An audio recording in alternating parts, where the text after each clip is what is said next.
I am so impressed by what I see happening here. It's simple, and something that I've learned about GNPI is what they're doing to reach other people is not necessarily how we reach people in the United States.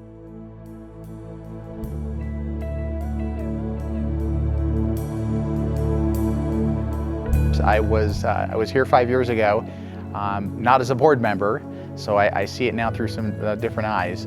But I came on wanting to be a part of something that was bigger than myself, something international. And when I got the invitation to be on the board, I felt honored to be included in that group and to work with Mike and to be a part of what was going on, what I knew was happening. And I was encouraged by my visit now to really see what's truly going on as I see it with different eyes this time. Well, I've heard today the history of this regional center and the fact that they're celebrating a 20-year anniversary and the impact that they've had in the community. What's so surprising as I walk through the grounds and I see what's happening here is that everything, the global impact they have of just this one little piece of land here in Nairobi.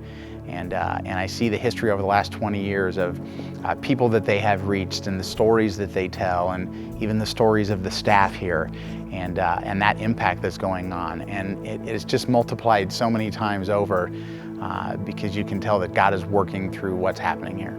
There's something about seeing it for yourself and walking the grounds and meeting the staff and hearing these stories that makes it all concrete. It's very easy in the States for us as board members to bring what we bring to the table, but really not understand the culture of what's going on in another country.